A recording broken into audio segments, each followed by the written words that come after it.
October 12, 2015.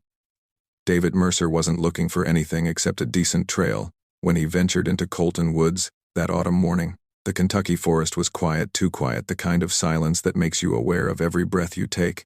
Then he saw it, wedged 15 feet up inside a rotted tree hollow, barely visible through decades of decay. A rusted metal box, small enough to fit in your hand. Something about it felt wrong, out of place, old. David climbed up, pried it loose. The hinges screamed as he opened it. Inside, wrapped in yellowed plastic, were 4 pieces of notebook paper. The ink had faded to ghost gray, but the words were still there, still readable.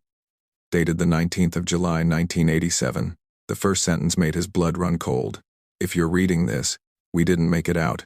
Who wrote this? 4 names signed at the bottom, boys' names. Why were these notes hidden in a tree? And what did they mean by, didn't make it out? David didn't know it yet, but he'd just solved a mystery that had haunted a small Kentucky town for 28 years.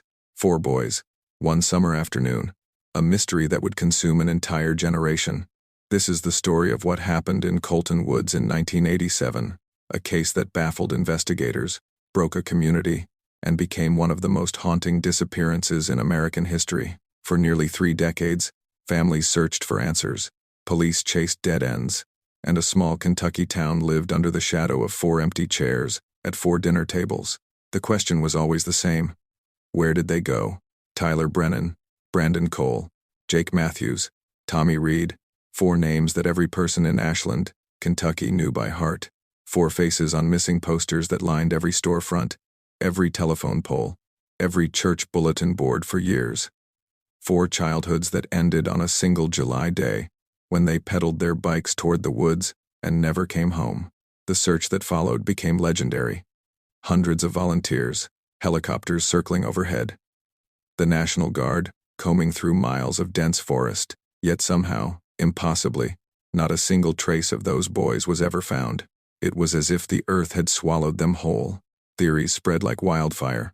Abduction, foul play, the supernatural. Some locals whispered about the Coalton Woods curse, an old legend claiming the forest had claimed lives before and would again. Parents locked their doors, kids stopped playing outside, and Ashland, Kentucky, a town that once felt safe, simple, and innocent, changed forever. For 28 years, the families waited, hoped, prayed for closure, and then, in 2015, a hiker found that box. Before we dive in, hit that subscribe button. You're about to hear one of the most heartbreaking and incredible survival stories ever told. This isn't just about a mystery, it's about loyalty, courage, and 4 boys who faced the unthinkable together. Drop a comment and let me know where are you watching from right now, because what you're about to hear isn't just a cold case, it's a human story, one that reveals what really happened in those woods, why no one could find them, and what those 4 sentences in that rusted box finally told the world after all those years of silence. Let's go back to where it all began. July 18th, 1987. Ashland, Kentucky. The last perfect day. July 18th, 1987. Ashland, Kentucky. If you grew up in the 80s, you remember summers like this. The kind where the sun felt hotter. The days stretched longer. And freedom meant a bike, a backpack, and nowhere you had to be until the streetlights came on. No cell phones, no GPS, no parents tracking your every move. You were just free.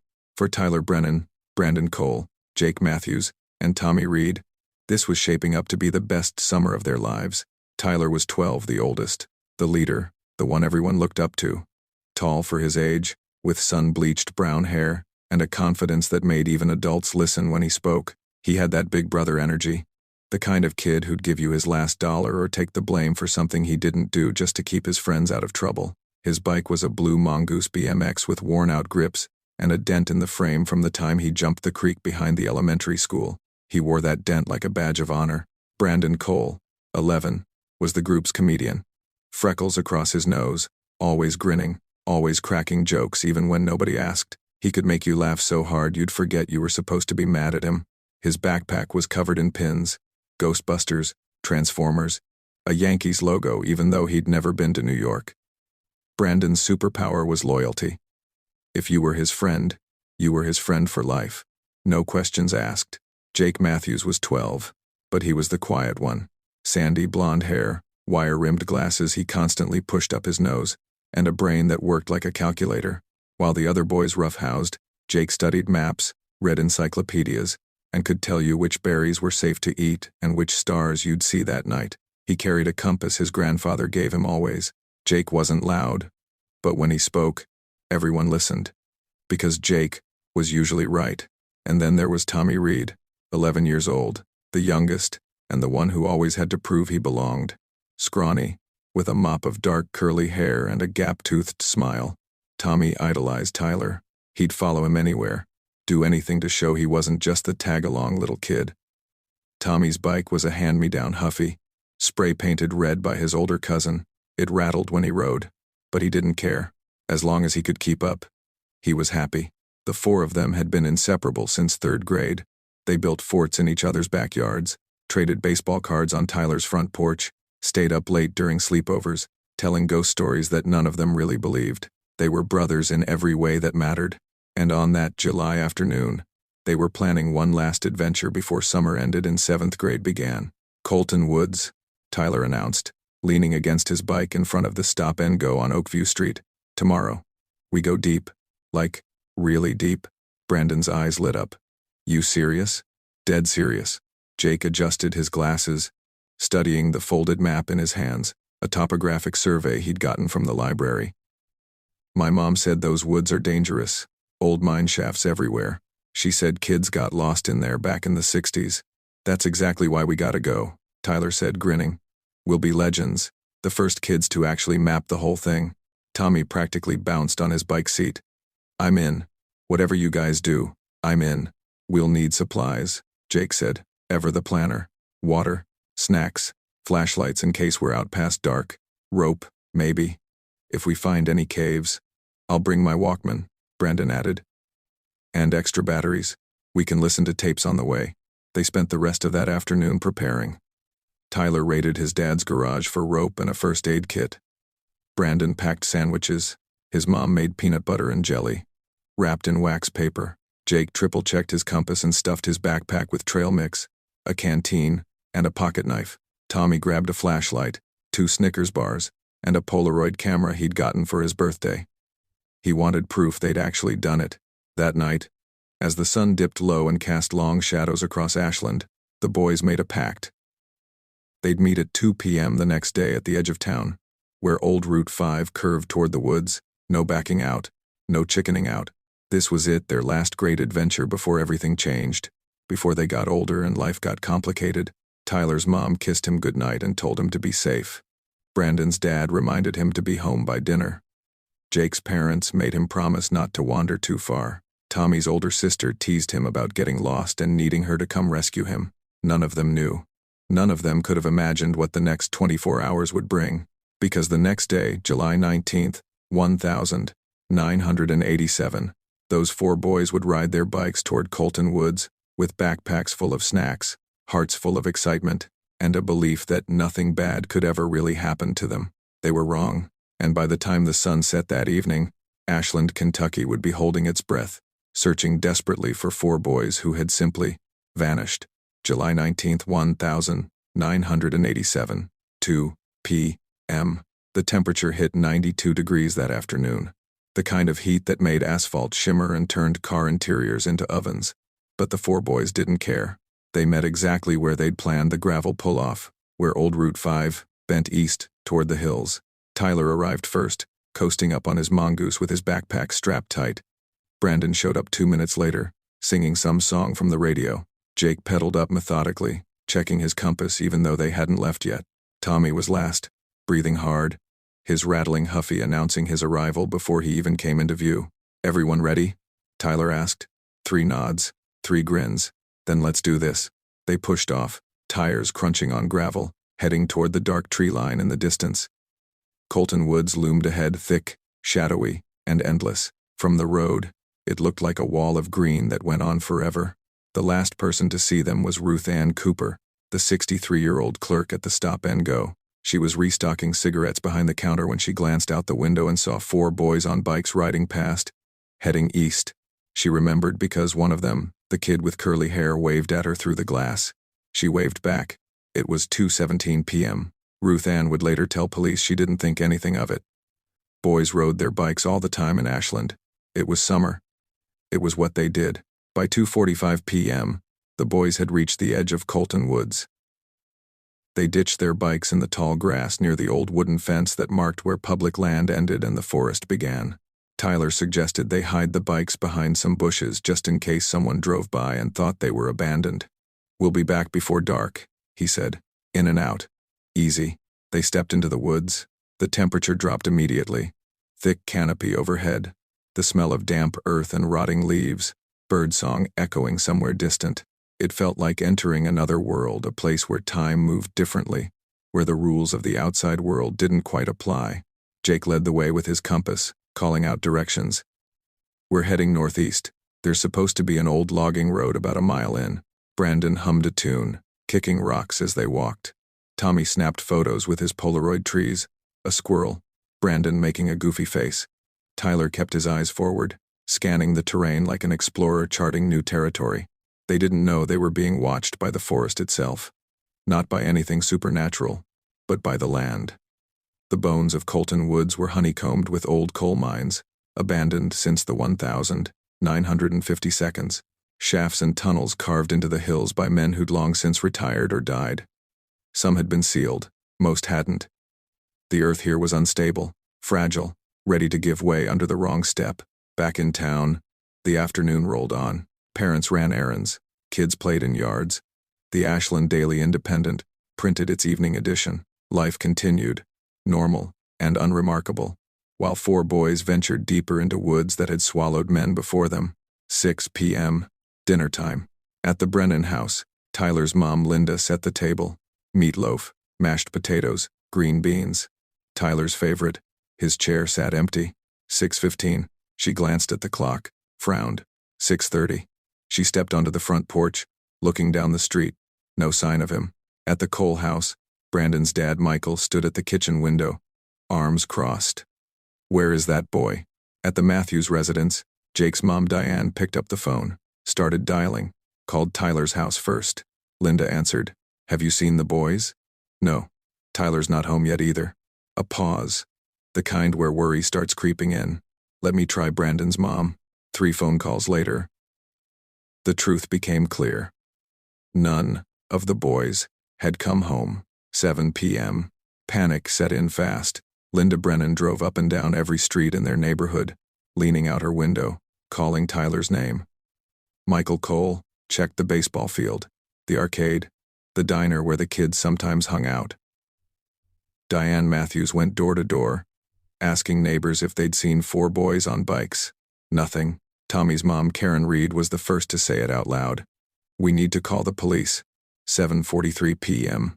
Ashland Police Department received 4 separate calls within 10 minutes. 4 missing boys, all last seen around 2 p.m., all friends, all gone. Officer Danny Hutchins took the report. 12 and 11-year-olds. Been missing for over 5 hours now. He dispatched 2 patrol units immediately. "Check the usual spots," he radioed. "Parks, creeks, the old rail yard. They're probably just lost track of time." But even as he said it, something felt off. 8:30 p.m. Ruth Ann Cooper saw the police cruiser pull into the stop-and-go parking lot. Officer Hutchins stepped out, clipboard in hand. "You see any kids on bikes today?" 4 of them, around noon or early afternoon. Ruth Ann nodded slowly. "Yeah, around 2-ish. Headed east on Route 5, toward the woods." Hutchins felt his stomach drop. "Coalton Woods? That direction?" "Yeah." He radioed it in immediately. 9:15 p.m. A search team found the bikes, 4 of them, hidden behind bushes near the wooden fence at the edge of Coalton Woods. A blue mongoose, a huffy with chipped red paint, 2 others. No sign of the boys. Flashlights swept through the trees. Voices called out names. Tyler, Brandon, Jake, Tommy, echoing into the darkness. Nothing answered back. Midnight. A full missing persons alert went out across Boyd County. 4 boys, ages 11 and 12, last seen entering Coalton Woods approximately 2:45 p.m. Possibly lost, possibly injured. The parents stood at the edge of the forest, held back by police tape, staring into the black void of trees. Somewhere in that darkness, their sons were out there. But where, and why weren't they answering? July 20th, 1987, 6 a.m. The sun rose over Coalton Woods, burning off the morning fog, revealing what should have been a beautiful summer day. Instead, it illuminated something close to chaos. Dozens of vehicles lined Old Route 5, police cruisers, fire trucks, civilian cars, and pickup trucks belonging to volunteers who'd heard the news and showed up to help. By dawn, over 70 people had gathered at the edge of the woods, ready to search. Ashland wasn't a big town, just under 25,000 people, but when something happened to one of their own, everyone showed up. And this wasn't just one kid. This was four. Sheriff Bill Dawson stood on the tailgate of his truck, megaphone in hand, dividing people into grid teams. "We're covering every inch of this forest. Understood? Stay in your groups, stay on your radios. If you find anything, clothing, footprints, candy wrappers, anything, you call it in immediately. Do not touch it. Do not move it." The parents stood nearby, hollow-eyed and sleepless. Linda Brennan clutched a photo of Tyler, showing it to anyone who'd look. Michael Cole paced like a caged animal, unable to stand still. Diane Matthews held Jake's compass, the spare one he kept in his desk drawer, turning it over and over in her hands. Karen Reid hadn't stopped crying since midnight. The search dogs arrived at 6:30 a.m. 2 German shepherds, trained for search and rescue. Their handler, a wiry man named Frank Colbert, let them sniff items belonging to the boys. Tyler's baseball glove, Brandon's jacket, Jake's pillowcase, Tommy's sneakers. The dogs picked up the scent immediately. They pulled hard on their leashes, leading the handlers into the woods, noses low to the ground. The trail led northeast, exactly the direction Jake had mentioned to his mom the night before, when she'd asked what route they were planning. For 20 minutes, hope surged. The dogs were locked on, moving fast, confident, and then, half a mile in, they stopped. Just stopped. Frank knelt down, examining the area. Nothing unusual, just trees, underbrush, a carpet of dead leaves. But the dogs circled, sniffing frantically, then sat down. The universal signal, trail lost. "What's that mean?" Officer Hutchins asked.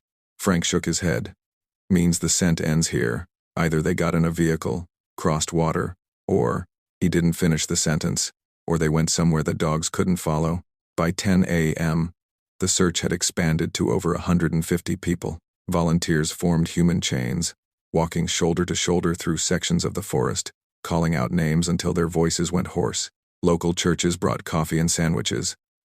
The Red Cross set up a base station with maps and communication equipment. Coalton Woods was roughly 12 square miles of dense Kentucky hill country. Steep ridges, thick laurel thickets, creek beds that flooded in spring and dried to mud in summer. And beneath it all, the legacy of decades of coal mining, a network of tunnels, shafts, and hollowed-out chambers that no one had fully mapped. Sheriff Dawson knew the real danger. It wasn't abduction. It wasn't some drifter picking up kids on the roadside. It was the land itself. "There are sinkholes out here," he told his deputies. "Mine shafts covered by rotted boards and 50 years of leaves. If those boys stepped wrong, he didn't have to finish." Everyone understood. By noon, a Kentucky State Police helicopter circled overhead, equipped with thermal imaging cameras. The idea was simple. If the boys were out there alive, hiding, injured, their body heat would show up on the scanner. The helicopter made 3 passes. Nothing. Local news crews arrived by early afternoon. WSAZ-TV, out of Huntington. WOK, from Charleston. Reporters with cameras and microphones, asking parents the questions no one wanted to answer. What were they doing in the woods? Did they go in there often? Do you think they're still alive? Linda Brennan looked directly into the camera, tears streaming down her face. "Tyler, if you can hear me, if you're out there, please come home. We're not mad. We just want you home, baby. Please." The footage would air on the 6 o'clock news. It would run nationally the next day. By the time the sun set on July 20th, 24 hours after the boys disappeared, the search teams had covered over 4 square miles. They'd found nothing. No clothing, no footprints, no signs of a struggle, no trace. It was as if Tyler Brennan, Brandon Cole, Jake Matthews, and Tommy Reid had walked into Coalton Woods and simply ceased to exist. But the search was far from over. In fact, it was only just beginning. 3 years since the disappearance, the case was still technically open. But the active investigation had essentially stopped. The leads had dried up. The tips had slowed to a trickle. The search teams no longer combed the woods every weekend. Life, as it always does, moved forward even when it felt wrong to do so. Detective Ray Holloway kept the case file on his desk. 4 thick binders, stuffed with reports, witness statements, maps marked with search grids, photographs of the bikes, the woods, the families. He'd flip through them sometimes during slow afternoons, hoping something would jump out at him. Some detail he'd missed, some connection he hadn't made. Nothing ever did. By 1995, Detective Holloway retired. The case was transferred to a younger detective, then another, then filed away in the records room alongside dozens of other cold cases from decades past. The boys became a reference number, a statistic, 4 names in a database that no one searched anymore. But in Ashland, they were never forgotten. The memorial bench in Central Park weathered and aged. The tree planted in front of the elementary school grew tall, its branches spreading wide, offering shade to kids who never knew Tyler, Brandon, Jake, or Tommy, but had heard the stories. Every July 19th, the vigil continued, smaller crowds as the years went on, but the families always showed up, always lit the candles, always said the names. Linda Brennan never stopped searching. Even into the 2000s, she'd drive out to Coalton Woods on weekends, walking trails that had long since grown over, calling Tyler's name into the silence. People in town worried about her, thought maybe she needed help, needed to let go. But how do you let go of your child? How do you stop hoping? Michael Cole passed away in 2003. Heart attack. He was only 54.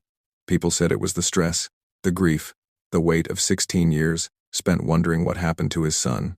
At his funeral, someone placed a photo of Brandon on the casket, the boy with the freckles and the gap-toothed grin, frozen forever at 11 years old. The town changed in other ways too. New families moved in. People who didn't remember 1987, who didn't know the story firsthand. To them, the memorial bench was just a bench. The tree was just a tree. Coalton Woods was just a forest, maybe a little creepy, sure, but nothing more than that. But the old-timers remembered, and they made sure the new generation knew. The story became part of Ashland's identity. Parents told their kids about the 4 boys who disappeared, using it as a cautionary tale. That's why you don't wander off. That's why you tell us where you're going, because bad things can happen. Even in a place like this, Coalton Woods took on a mythic quality. Teenagers dared each other to go in at night, to walk the trails where the boys were last seen, to prove they weren't scared. Some did, most didn't. There were stories, probably exaggerated, probably false, about strange noises in the woods, voices calling out, shadows moving between the trees. It was just the forest, just wind and animals and the imagination running wild. But when a place has a history like that, it's hard not to feel it. In 2008, a documentary filmmaker from Louisville reached out to the families, wanting to make a film about the case. Linda Brennan agreed to be interviewed. So did a few others. The documentary aired on a local PBS station, then disappeared into obscurity. A few thousand people watched it. Most had already heard the story. By 2010, the case was over 2 decades old. The detectives who'd worked it had retired or moved on. The evidence, what little there was, sat in a storage facility, untouched. The families had aged, the town had moved forward, but the question never left. What happened to those boys? It lingered in the back of people's minds. A mystery that couldn't be solved. A wound that wouldn't heal. Coalton Woods stood silent, keeping its secrets. The trees grew, the leaves fell, the seasons turned. And somewhere deep in those hills, buried beneath decades of undergrowth and time, the truth waited. No one was looking for it anymore. No one believed it would ever be found. And then, in October of 2015, a hiker named David Mercer decided to take a trail he'd never explored before.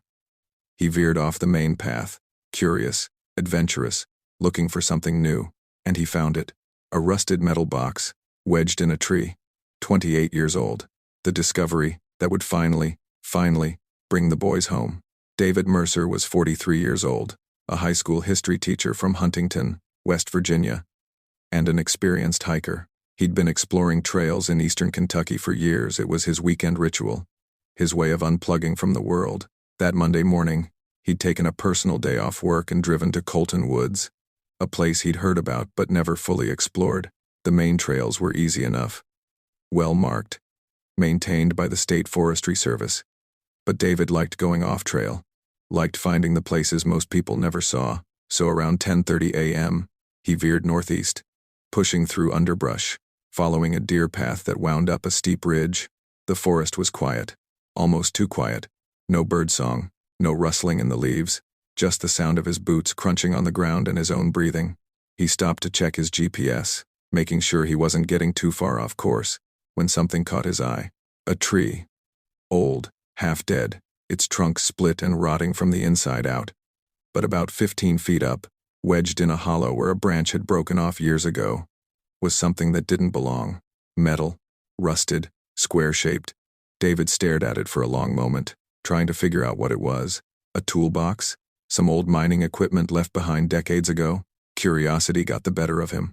He found a sturdy branch, wedged it into a crevice in the trunk, and carefully climbed up. The bark crumbled under his hands, but he made it high enough to reach into the hollow. The object was a metal lunchbox, the kind kids used to carry to school in the 80s, stamped tin, with a rusted latch that barely held. It was light, almost empty. David climbed back down, sat on a fallen log, and pried the latch open. Inside, wrapped in a plastic bag that had somehow stayed mostly intact, were 4 pieces of notebook paper, folded, yellowed with age. The ink had faded to a ghostly gray, but the words were still legible. David unfolded the first one. His hands started shaking. The handwriting was a child's uneven letters, some words misspelled. Dated at the top, the 19th of July, 1987. And the first sentence made his blood run cold. If you're reading this, we didn't make it out. David's heart pounded in his chest. He unfolded the second note, then the third, then the fourth. Each one was written by a different boy. Different handwriting, different voices, but the same message. The second note read, "We fell into the old mine. Tyler broke his leg. We can't climb up. We tried using our belts and the rope, but it's too deep. If someone finds this, please tell our parents we're sorry." The third, "We're not scared anymore. We're together. That's what matters. We tried everything we could think of. Jake says we should write this down in case someone finds it someday. So here it is. We're in the mine. We can see the sky, but we can't get out." The fourth note was the hardest to read. The handwriting was shakier, like the writer's hand had been trembling. "Tell our families we love them. Tell them this was our best adventure, even if it ended bad. We're not giving up, but just in case. Tyler, Brandon, Jake, Tommy." The 19th of July, 1987. David sat there, staring at the notes, his mind racing. 4 boys. 1,987. A mine. And then it hit him. He'd heard this story. Everyone in the region had. The 4 boys who disappeared in Coalton Woods nearly 30 years ago. The massive search. The mystery that was never solved. This was them. David pulled out his phone. No signal too deep in the woods. He stuffed the notes carefully back into the lunchbox, marked the tree with a piece of bright orange surveyor's tape he kept in his pack, and started moving. He half ran, half stumbled back toward the main trail, checking his phone every few minutes until finally, he got a single bar of service. He dialed 911. "This is going to sound crazy," he said when the dispatcher answered. "But I just found something in Coalton Woods. Notes from 1,987. From the boys who went missing. I think I know where they are. October 13th, 2015. 8 a.m. The Boyd County Sheriff's Department arrived in force. Sheriff Tom Maynard, who'd been a rookie deputy back in 1987 and remembered the case vividly, led a team of investigators, forensic specialists, and search and rescue personnel back into the woods. David guided them to the tree, showed them the lunchbox, handed over the notes, now sealed in evidence bags. Sheriff Maynard read them, his jaw tightening with each word. "They said they fell into a mine," he said quietly. "That means they're still out here." The team spread out, searching the area within a 100-yard radius of the tree. They were looking for a mine shaft, an opening, anything that matched the boy's description. It took 3 hours, and then one of the deputies, a young guy named Eric Lawson, called out, "Over here." The team rushed over. Lawson was standing near a slight depression in the ground, covered by decades of leaves, fallen branches, and overgrowth. If you didn't know what you were looking for, you'd walk right past it. But when they cleared the debris away, they found it. A hole, maybe 3 feet wide, edges crumbling. And when they shined a flashlight down into it, the beam disappeared into darkness. "This is it," Sheriff Maynard said. They brought in rappelling equipment. A team member trained in confined space rescue geared up and descended into the shaft. 40 feet down, his radio crackled. "I've got something." A long pause. "I've got them." The recovery took hours. The shaft was unstable, the walls crumbling, but they brought them up, one by one. 4 skeletons, small, fragile, lying together in the darkness where they'd been for 28 years. Tyler's leg bone showed signs of a fracture just like the note said. Their backpacks were still with them, a flashlight, a compass, a Polaroid camera.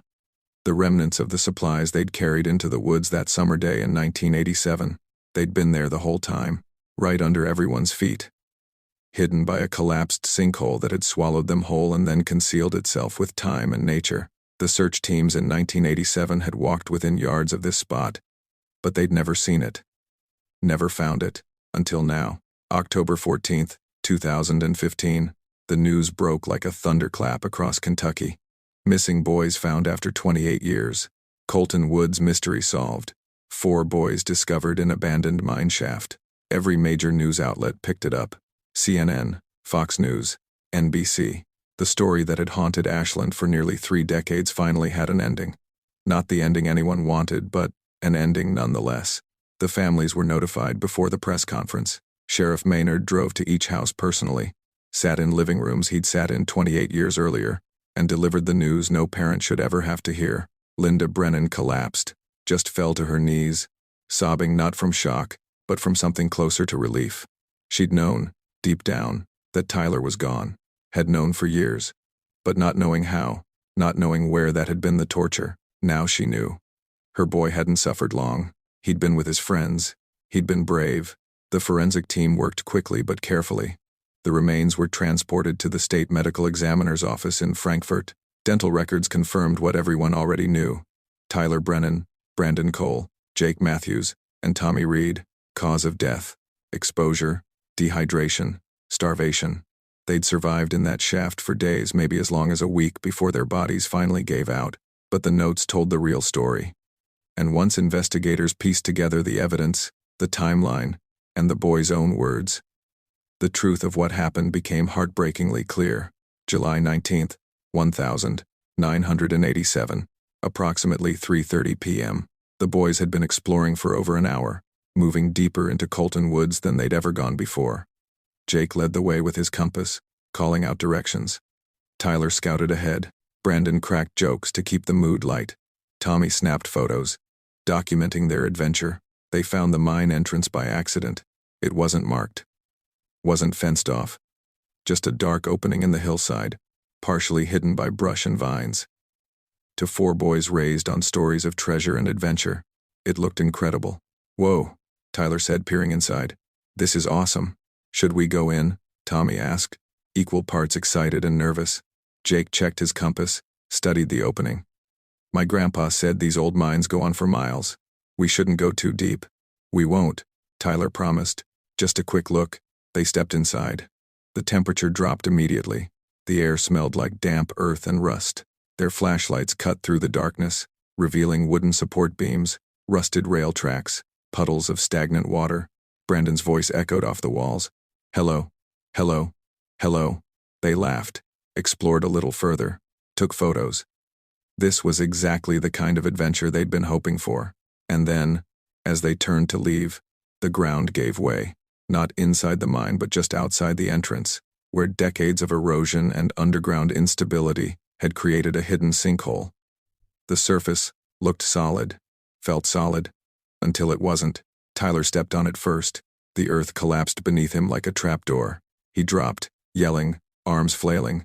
Brandon, Jake, and Tommy, standing right behind him, went down with him. They fell 40 feet in less than 3 seconds. The impact was brutal. Tyler hit the bottom first, landing hard on his left leg. The snap of bone echoed in the confined space. He screamed a sound that would haunt the others for the rest of their short lives. Brandon landed on his side, knocking the wind out of him. Jake hit shoulder first, his glasses flying off into the darkness. Tommy landed last, tumbling, scraping his arms and face against the rough stone walls. For a long moment, no one moved. They just lay there in the darkness, gasping, trying to understand what had just happened. "Everyone okay?" Jake finally managed, his voice shaking. "My leg," Tyler groaned. "I think it's broken." Brandon found his flashlight miraculously. It still worked. The beam revealed their situation. They were at the bottom of a vertical shaft. The walls were smooth stone, slick with moisture. Above them, maybe 40 feet up, was a small circle of daylight, the opening they'd fallen through. It looked impossibly far away.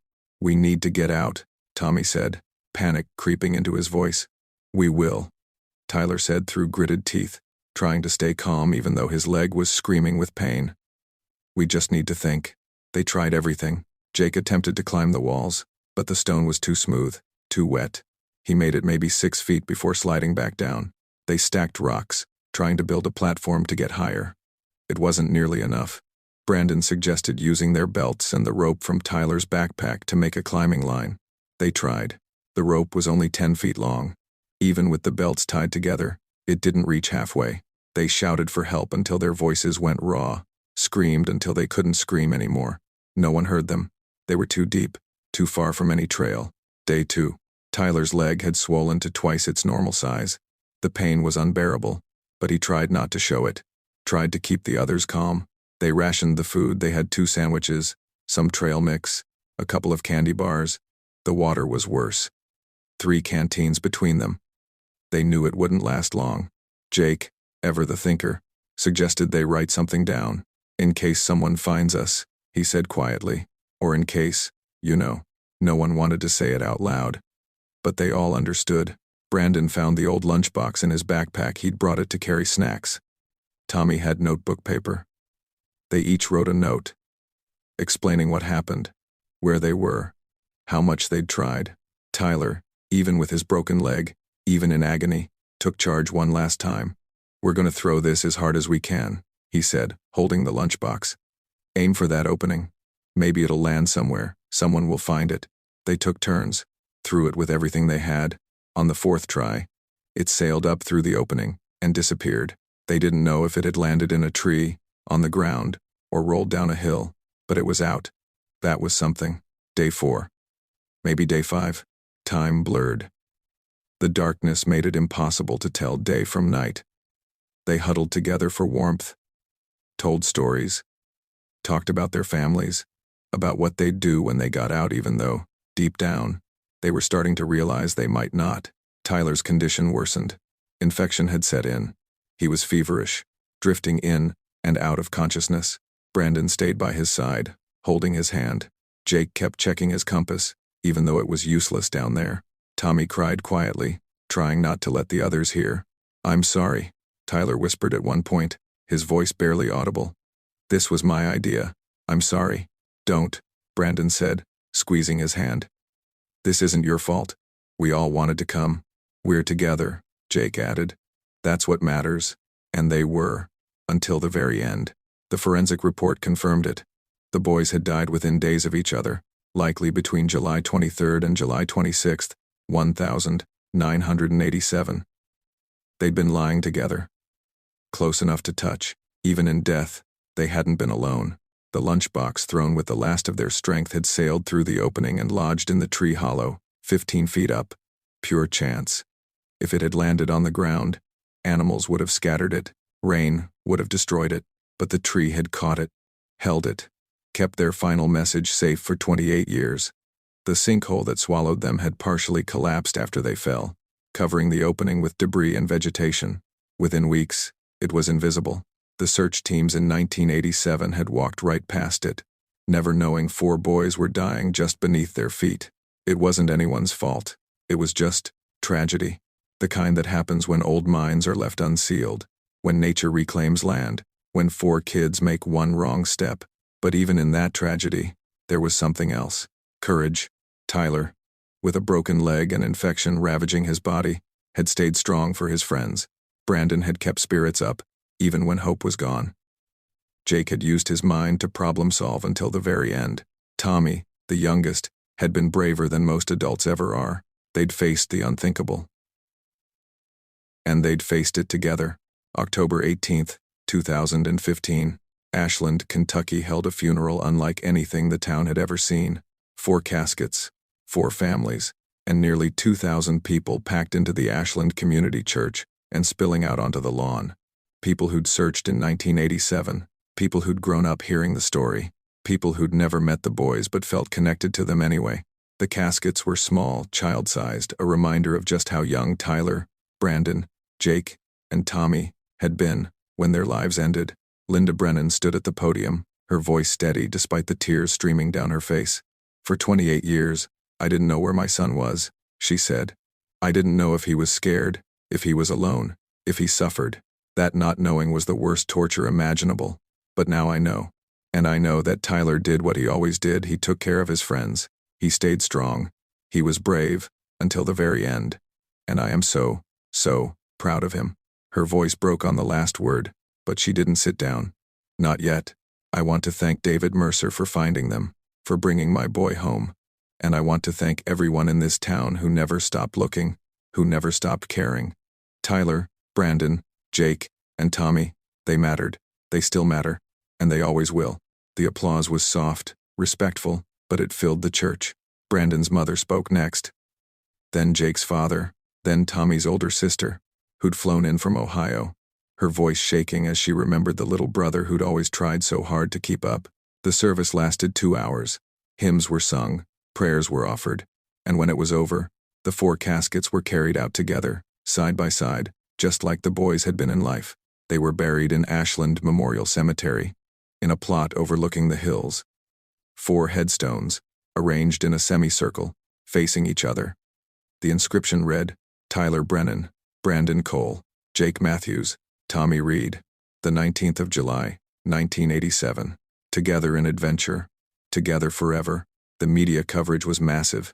People magazine ran a feature story. Dateline NBC dedicated an entire episode to the case. The story went viral online, shared millions of times, commented on by people across the world who were moved by the boys' courage and heartbroken by their fate.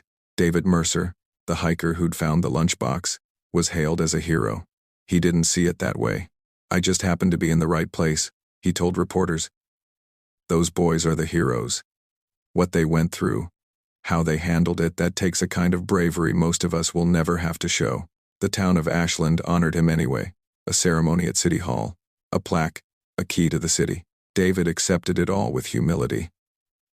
Then quietly donated the reward money, $10,000 that had been sitting unclaimed since 1987, to a scholarship fund established in the boys' names.